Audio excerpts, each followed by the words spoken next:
अंजनीच्या सुता तुला रामाचं वरदान, अंजनीच्या सुता तुला रामाचं वरदान, एक मुखाने बोला बोला, एक मुखाने बोला बोला जय जय चैतन्याचा जिव्हाळा ज्ञानोबा माझा. भक्तामध्ये सर्वात श्रेष्ठ भक्त. किती वेडी भक्ती होती महाराज हनुमंतरायाची, ऐका ना. एक वेळेस माझ्या सीताई साहेब आरशासमोर बसून मेकअप करत होत्या. हनुमंतराय गेले, आई साहेब काय करताय तुम्ही? काही नाही हनुमंता, भांगामध्ये शेंदूर भरत आहेत. काय भरत आहेत? शेंदूर भरत आहेत. शेंदूर भरत असताना हनुमंतरायांनी प्रश्न केला, आई सौभाग्यवती मायमाऊलीने भांगामध्ये शेंदूर का भरावं? त्यावेळी सीताई साहेबांना सांगितलं, हनुमंता सौभाग्यवती मायमाऊलीने भांगामध्ये जर शेंदूर भरलं तर तिच्या नवऱ्याचं आयुष्य काय होतं? वाढतं. तिच्या सौभाग्याचं आयुष्य वाढतंय. माता माऊलीने कुंकू लावावं हे कीर्तनकार नाही सांगत, हे कोण सांगतंय? रामायण सांगतंय. काय सांगतंय? हनुमंतराय सांगतात, आई साहेब भांगामध्ये शेंदूर घातल्यानंतर काय होतं? हनुमंता सौभाग्यवती मायमाऊलीच्या पतीचं आयुष्य वाढतं. जसा बाबा उठला तसा बाजारातच गेला आणि अख्खाच्या अख्खा शेंदुराचा डबा घेऊन आला. काय घेऊन आला? शेंदुराचा डबा. आणि अख्खा अंगावर लावून घेतला आणि सीताई साहेबाकडे गेले. हनुमंता काय वेड्यासारखं केलं? आई तुम्ही नुसतं भांगामध्ये एवढं शेंदूर भरलं तर माझ्या प्रभू रामचंद्राचं आयुष्य एवढं वाढतंय. मी अख्ख्या अंगाला शेंदूर लावला, आता माझ्या प्रभूचं आयुष्य किती वाढल. ही भक्ती, ही श्रद्धा, हे प्रेम रामाविषयी होतं. तुम्ही अजूनही थोडा अनुभव घ्या, तुमच्या लक्षात येईल. बरेचशा मायमाऊली इथं काही बसले असेल तेव्हा तिकडं पाठीमागे बघा, त्या चष्म्यावाल्याच्या आजी शेजारी एक मायमाऊली बसलेली. त्यांच्या कपाळाचं कुंकू हे गुबूच्या गुबू आहे. जेवढं कुंकू मोठं तेवढं म्हातारं गुडगुडीत. जेवढं कुंकू मोठं तेवढं म्हातारं काय? गुडगुडीत. हे मी सांगतोय असं नाहीये, हे काही पुरुषोत्तम महाराजाचा गाथा नाहीये, हे पुराणाने सांगितलेलं आहे. सौभाग्यवती मायमाऊलीने कपाळाला कुंकू लावावं. आमच्यासारख्या कीर्तनकाराने सांगितलं की तरुण पोरी म्हणतात, महाराज दुनिया चंद्रावर गेली, तुम्ही धोत्रावरच आहे. म्हणजे दुनिया चंद्रावर गेली म्हणजे काही वाळू नाही खात दुनिया, माती थोडी खाती, काही चपात्याच खाती का भात खाती का? दुसरं, दुनिया जर सूर्यावर जरी गेले तरी काही माणसात बदल नाहीये. लक्ष देऊन ऐका. राहू दे बसा बसा, पान नका, बसा बसा बसा. माणसं डेव्हलप होत चाललेलं आहे, पण संस्कृतीच्या बाबतीत जर विचार करायला गेलो तर आपण खूप भिकारी झालेलो आहे महाराज. काय झालेलो आहे? भिकारी झालेलो आहे. मी एक सांगू का महाराज तुम्हाला, 40 वर्षापूर्वी 50 वर्षापूर्वी आपल्या लोकांकडे पैसे नव्हते महाराज, लोकांना घालायला कपडे नव्हते. अहो एखाद्या माणसाच्या घरी जर चपाती केली तर लोक भिकाऱ्यासारखे चपाती पाहायला जायची, एवढी परिस्थिती गरीब होती. 72च्या दुष्काळामध्ये लोकांनी झाडाचा पाला खाल्लाय, पाणी नव्हतं लोकांना प्यायला, लोक मेले हो. पण 72च्या दुष्काळाचा इतिहास काढा. 72च्या दुष्काळामध्ये लोक पाण्यानं मेले, पण 72च्या दुष्काळामध्ये दुष्काळ पडलाय म्हणून एखाद्या शेतकऱ्याने आत्महत्या केली. असं कधी घडलं का हो महाराज? अजिबात नाहीये. आज महाराष्ट्रात अशी परिस्थितीच नाही की माणूस उपाशी मरल म्हणून. आज तुम्ही जर चांगले जगले, अरे एक काळ 1-2 वर्ष आपण असे काढले गड्यानो, बिना इस्त्रीच्या कपड्याचे जगलोय आपण. करोनाच्या काळात जगले की नाही तुम्ही? अहो करोनाच्या काळामध्ये 5,000 रुपयाच्या किराण्यामध्ये महिनाभर खाल्लंय आपण. आपल्याला हॉटेलला जायचं काम पडलं ना कुठं. करोनाच्या काळामध्ये फक्त कोरोना झाल्यावरच लोक हॉस्पिटलला जात होते. कोरोनाच्या काळात कोणाच्या पेशी कमी झाल्या नाही, कोणाच्या पेशी वाढल्या नाही, कोणाचा बीपी लो झाला नाही, कोणाचा बीपी वाढला नाही. आता तर तुम्ही नुसतं डॉक्टरकडे गेले ना महाराज, नुसतं नाडी हातात धरली की डॉक्टर म्हणतो तुमच्या पेशी वाढल्या, तुमच्या पेशी कमी झाल्या. देशातल्या सगळ्या डॉक्टरांना माझा प्रश्न आहे, कोरोनाच्या काळात पेशी नेमक्या कुंभमेळ्याला गेल्या होत्या का त्या संपावर होत्या? नेमक्या कोरोनाच्या काळात पेशी का वाढल्या नाही कोणाच्या? खरं सांगू का महाराज, हे बघा, एक माणूस या देशामध्ये असा आहे की तो 3,000 रुपयात महिना काढतोय. एक माणूस या देशामध्ये असा आहे की तो 3,000 रुपयात महिना काढतोय. आणि एक माणूस एका देशामध्ये, ह्या देशामध्ये असा आहे की त्याला एका रात्री 30-30 लाख रुपये सुद्धा पुरत नाहीये. तुम्ही ठरवून चला, तुम्हाला थांबायचंय. तुम्ही जर थांबलेच नाही तर तुम्हाला 50 लाख रुपये जरी दिवसाला खर्चायला दिले तरी तुमच्याकडून खर्चच होणार आहे. अपेक्षा वाढली की दुःख वाढतं, अपेक्षा वाढली की दुःख वाढतं. अरे हेच आता तुमचं हे इकडं थोडं डेव्हलप झालं म्हणून बरं आहे, नाही तर कौलारू घरामध्ये 30-30 लोक राहिलो ना आपण. कौलारू घरामध्ये 30-30 लोक राहिले, एकाच भगुण्यात भाजी होती, एकाच चुलीवर भाकरी होती. आता बंगले जर लोकांचे पाहिले तर घामील एवढाले मोठाले बंगले महाराज, फॉरेनचं फर्निचर आहे. एका बंगल्याचा खर्च 5-5 कोटी, पण बंगल्यात 2 जण, विठ्ठल रुक्मिणी, पुंडलिक सुद्धा नाही चहा पाजायला. हे बावळटावानी तिच्या थोबाडाकडे पाहतं, ते हिच्या थोबाडाकडे पाहतं. त्याला वाटतं ती चहा ठेवल, तिला उठता येत नाही.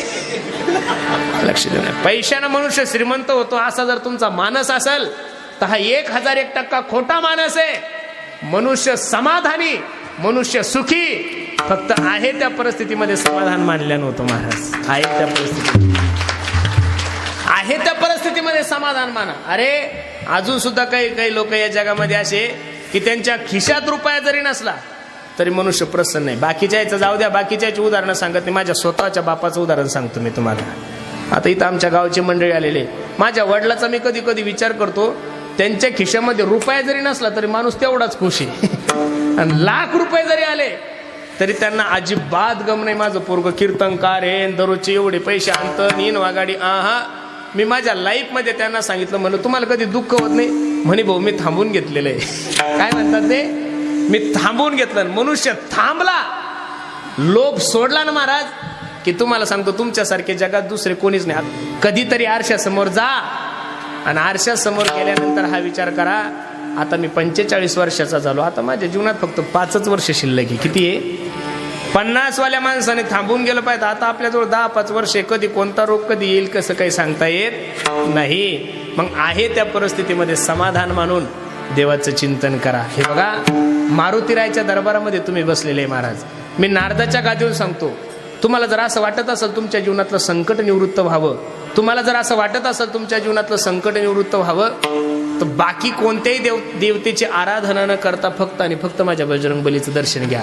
जुने लोक महाराज शेतातून आले की पहिलं चहा घेतलं की मारुतीरायाच्या दर्शनाला जात होते. सकाळी आंघोळ झाली की जुने लोक पहा, अजून सुद्धा आंघोळ झाली की पहिले कुठे जातात? मारुतीरायाच्या दर्शनाला. आणि तिथली पद्धत होती राम राम. काय पद्धत होती? राम राम. तुम्ही 2दा राम राम म्हणायचा आणि पुढच्या 2दा राम राम म्हणायचा. अशा गोष्टी आम्ही सांगायला गेलो तर लोक म्हणतात, महाराज दुनिया चंद्रावर गेली हो, तुम्ही कोणत्या दुनियात जगता? ऐका ना महाराज, इथं बऱ्याचशा माझ्या म्हाताऱ्या मायमावल्या पाठीमागं बसलेल्या आहे. त्या मायमावल्यांचं कपाळाचं कुंकू, इथून आपण दुसरीकडे गेलो होतो, परत कुंकावर आलो.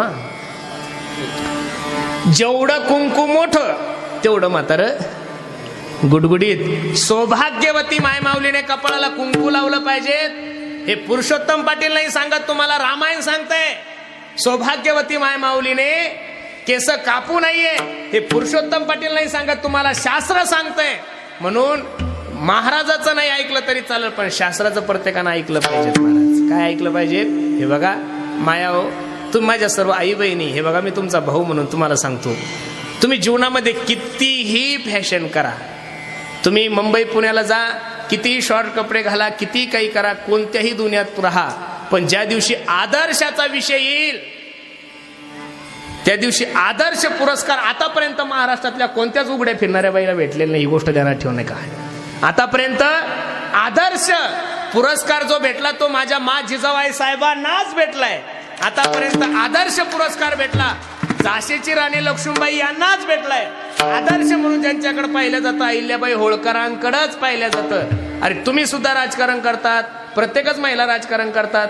राष्ट्रपती सौ प्रतिभाताई पाटील आदर्श घ्या त्या मायमाऊलीचा. तेवढ्या पदावर तर आपण नाहीये ना महाराज. 5 वर्ष राष्ट्रपती होती ती मायमाऊली, पण डोक्याचा पदर तिनं खाली येऊ दिला नाही. मनगटापर्यंत ब्लाऊज होते, काय नव्हतं करताय तिला. अरे पंतप्रधानापेक्षा मोठं पद आहे ना ते, देशातलं सर्वात मोठं पद आहे राष्ट्रपती. तुम्ही कधी गेले राष्ट्रपती भवन पाहिलं तर पहा, एकट्या राष्ट्रपतीला 350 खोल्या आहे, 600 माणसं तिथं कामाला आहे, 300 तो नुसते आचारी आहे. एवढं मोठं वजन, पण मनगटापर्यंत ब्लाऊज. त्यांनी ठरवलं असतं मला पंजाबी घालायचं, जमलं नसतं.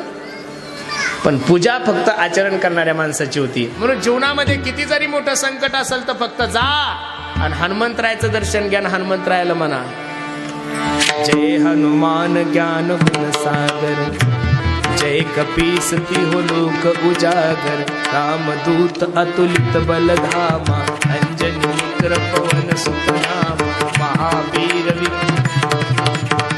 जो यह पढ़े हनुमान चालीसा होय सिद्धि तुलसीदास सदा हरि चेरा कीजे नाथ हृदय मोह डेरा पवन तनय संकट हरण मंगल मूर्ति रूप राम लखन सीता सहित हृदय बसो सुरभूप सियावर रामचंद्र की जय पवन सुत हनुमान की जय। जीवनामध्ये किती जरी मोठं संकट असेल, काहीला जर असं वाटत असेल माझ्यावर संकट येणार आहे, त्यानं सकाळी उठलं काहीच करायचं नाही, आंघोळ झाल्यानंतर फक्त 11 वेळेस हनुमान चालीसा म्हणायची. किती वेळेस म्हणायची? ही काही अंधश्रद्धा नाही, काही बोवाबाजी नाही, तुमच्या कानात काही सांगत नाही, काही छाछू नाही, काही लिंबू नाही, काही दोरा नाही, काही गंडा नाही, काहीच नाही. हे एकदम ओपनली आहे. फक्त दररोज हनुमंतरायाच्या दरबारात सांगतो, नारदाच्या गादीवर सांगतो, खोटं कशाला बोलू महाराज. हनुमंतराया ही शक्तीची देवता आहे. दररोज न चुकता फक्त 11 वेळेस हनुमान चालीसा म्हणा आणि हा पाठ तुम्ही 21 दिवसाचा करा, 31 दिवसाचा करा, 11 दिवसाचा करा आणि 11 दिवसानंतर माझा फोन नंबर लिहून घ्या आणि तुम्ही मला फोन करून सांगा, महाराज हे संकट माझ्या अंगावर आलं होतं, हनुमंतरायाच्या कृपेमुळे ते संकट काय झालं, निवारण झालं. आपलं काय झालंय महाराज, आपल्याला वाटतं ह्या देवाच्या नांदी लागल्यावर बरं होईल, त्या देवाच्या नांदी लागल्यावर बरं होईल. तुमच्या नशिबातच बरं नाही, मग तुम्ही कोणत्याही देवाकडे फिरा. तुमच्या नशिबातच जर काही नाही. अहो काही लोकांचं नशीब असं आहे महाराज, त्यांनी सोनं जरी हातात घेतलं तरी माती होती. सोनं जरी हातात घेतलं आणि काहीचं नशीब असं आहे, त्यांनी माती हातात घेऊ द्या, सोनं झाल्याशिवाय राहत नाही. जेथे जावे तेथे कपाळ सरीसे. उद्या माझ्या हनुमंतरायाचा जन्म आहे, सकाळी 4 वाजता उठा. किती वाजता उठा?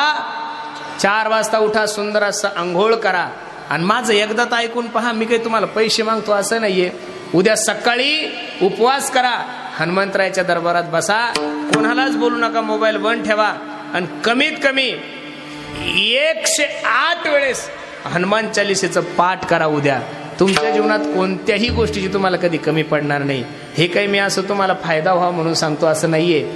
भूत पिशाच निकट नहीं आवे, महावीर जब नाम सुनावे, नासे रोग हरे सब पीड़ा, जपत निरंतर हनुमंत बलबीरा, जो 7 बार पाठ कर कोई, सुख ही बंधी महासुख होई. मग सुख हवंय ना तुम्हाला, समाधान हवंय ना तुम्हाला, शांती हवंय ना, बाकीचं काहीच न करता माझ्या भगवंताची काय करा, आराधना करा. आणि जो भक्तीचा मार्ग दाखवत असेल, तुकोबराने प्रत्येकालाच, अहो हनुमंतरायालाच विनंती केली असं नाहीये, प्रत्येकाला काही मी उद्धार पावेन, काही कृपा करील नारायण, ऐशी तुम्ही सांगा संत जन करा समाधान चित्त माझे. उसावेसी हेची वाटे, जे जे भेटे तयासी. ज्याला भेटल त्याला देव कृपा करील मज, कायला जरा खेन. पण हा विश्वास असावा. तंग ऋषीने शबरी आई साहेबाला सांगितलं, शबरे काळजी करू नको, तुझी सेवा पाहून, तुझी भक्ती पाहून मी प्रसन्न आहे, जगाचा मालक तुला भेट देणार आहे. त्या दिवसापासून 14 वर्ष वाट पाहिली महाराज. किती वर्ष वाट पाहिली? 14 वर्ष वाट पाहिल्यानंतर जगाच्या मालकानं काय केलाय? उद्धार केलाय. प्रभू रामचंद्र शबरी मातेला भेटले. सर्वांना रामायण ज्ञात आहे. माणसाच्या जीवनातलं सगळ्यात मोठं धन तुमची प्रॉपर्टी नाहीये, तुमच्या जीवनातलं सगळ्यात मोठं धन भगवंताचं चिंतन असलं पाहिजे. खातं काढा, त्याला वारसदार आहे. जमीन घ्या, त्याला वारसदार आहे. पॉलिसी काढा, वारसदार आहे. तुमच्या प्रत्येक गोष्टीला वारसदार आहे. पण भगवंताचं नामस्मरण जर तुम्ही केलं तर त्याला ना तुमची बायको वारसदार आहे, ना त्याला तुमचा पोरगा वारसदार आहे, ना कुळाचा कायदा लागतो, ना कोणाच्या सह्या घ्यायची गरज आहे. नाही तर आता पुनर्वसनचा चेक जरी काढायचं म्हणलं तरी बहिणीच्या सह्याशिवाय चेक निघत. म्हणून अशी प्रॉपर्टी जमा करा. हा राम नाम आधार जिरे. कशाचा आधार? राम नामाचा आधार. शेवट जर तुमचा जीवनाचा मंगल करायचा आहे ना, राम नाम के हिरे मोती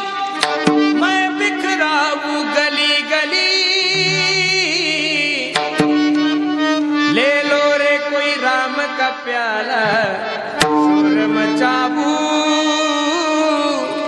गली गली। तो भक्त सांगतो ऐका, सोने चांदी वालो सुन लो, बात बताऊ खरी खरी, राम नाम के हीरे मोती मैं बिखराऊ गली गली।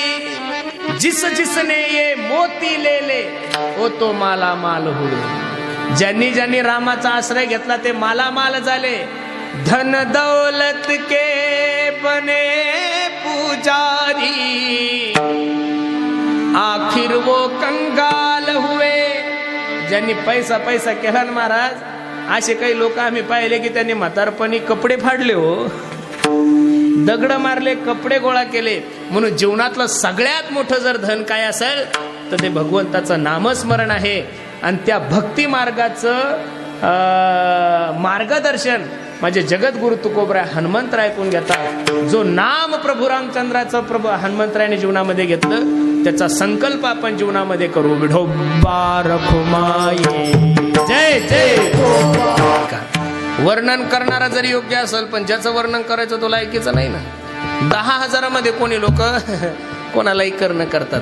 कर्णासारखा दातृत्ववान मनुष्य जगात नव्हता महाराज, कोणी कर्णासारखा दातृत्ववान मनुष्य जगात नव्हता। महाभारतामध्ये गोड उदाहरण आहे, दुर्योधनाने आपल्या बायकोला आणण्यासाठी कर्णाला पाठवलं, सोन्याचा रथ तयार केला आणि दुर्योधनाच्या बायकोला आणण्यासाठी कर्ण गेलाय। पत्नीला रथात बसवलं, रथानं घेऊन येत असताना जंगली मार्ग लागल्यानंतर काही गोर गरीब कर्णाकडे गेले, कर्णा तुझं नाव आम्ही ऐकून आहे, तुझ्यासारखा दानशूर, तुझ्यासारखा दातृत्ववान या जगामध्ये दुसरा कोणी नाहीये। गोर गरीब आहोत आम्ही, आमच्या लेकरांचे लग्न करायचे, खायला काही नाही, दुष्काळ आहे, काहीतरी दे। अंगावर जेवढं काही सोनं होतं तेवढं सगळं कर्णाने कोणाला देऊन टाकलं? त्या सेवकांना देऊन टाकलं। परत रथ सुरू झाला, 10-5 किलोमीटर गेल्यानंतर परत काही लोकांनी अडवलं। आता जेवढं जवळ होतं तेवढं तर देऊन टाकलं। लोक जर विनमुख गेले तर मला पाप लागल्याशिवाय राहणार। क्षणाचाही विचार न करता दुर्योधनाच्या पत्नीच्या अंगावर जेवढे काही दागिने होते तेवढे सगळे दागिने कर्णाने घेतले आणि त्या लोकांना देऊन टाकले। आता माया खरं सांगा, तुम्हाला सोनं किती आवडतं हे मी कसं सांगू? ज्या दिवशी मी बाई होईल त्या दिवशीच मला कळलं, तसं कळणार? महिला मंडळीला एवढं सोनं आवडतं की तेवढं माणूस आपण शब्दात वर्णन करू शकत नाही। ज्या दिवशी आपण बाया हो त्या दिवशी कळलं सोनं किती आवडतं। ऐका लक्ष देऊन। जसं हस्तिनापूरमध्ये रथ गेला, रथातून पत्नी खाली उतरली दुर्योधनाची, थय थय थय थय थय थय करत, लाज नाही वाटत तुम्हाला? इथून सुरुवात केली। कळत नाही तुम्हाला कोणत्या माणसाला तुम्ही मला आणायला पाठवलं? अहो पृथ्वी तुल्ल्यासारखे दागिने माझ्या अंगावर असताना सगळे दागिने काढून घेतले आणि त्या वनातल्या लोकांना देऊन टाकले। कळत नाही तुम्हाला? असं नाही तसं नाही, जाम अर्धा तास बोलत बसली। दुर्योधन फक्त मान हलवत होता। आणि सगळं झाल्यावर दुर्योधन म्हणला, बाई बरं झालं कमीत कमी तू तर घरी आली। काय म्हणला? एक काम बरं झालं की कमीत कमी तू तरी घरी आली। बरं झालं वनात तुला कोणी मागितलं नाही, नाही तर या बाबानं तुलाही धरला असतं, देऊन टाकलं असतं। सोनं परत करू पण तू गेल्यानंतर दुसरी बायको मला भेटली। मग एवढा जो कर्ण दातृत्वाने 10,000 कोणालाही कर्ण करू नका। वर्णन करणारे माझे जगद्गुरु तुकोबराय आहे। तुकोबरायचं वर्णन काय करायचं? वेदाचा तो अर्थ आभासीच ठावा, एरहाने वहावा भार माथा, अनुरेणू या थोकडा तुका आकाशा। आणि ज्या व्यक्तीचं वर्णन करत आहे ते हनुमंतराय कोण आहे? 9 भक्तीमध्ये श्रवणम कीर्तनम विष्णुपाद सेवनम अर्चनम वंदनम दास्यम सख्यमात्मनिवेदनम या 9 प्रकारच्या ज्या भक्ती आहे त्याच्यामध्ये सर्वात श्रेष्ठ भक्ती जी आहे ती हनुमंतरायाने केली। मी बोलतोय असं नाही, तुकोबरायचं प्रमाण आहे। दास्यत्व निकट हनुमंते पैके, दास्यत्व निकट हनुमंते पैके।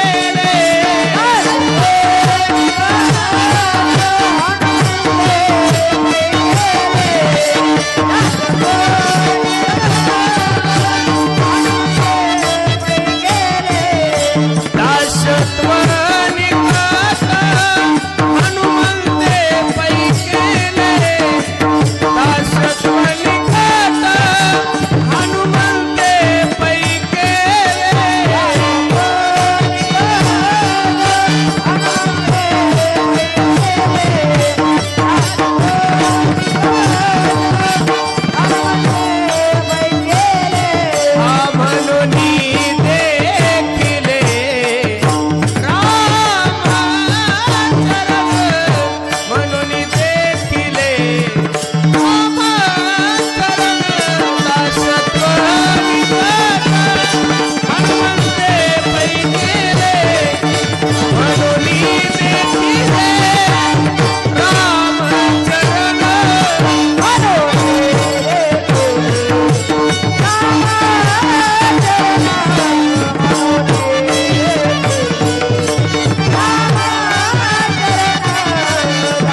सर्वश्रेष्ठ भक्त आहे, प्रभू रामचंद्राचे एकनिष्ठ भक्त आहे.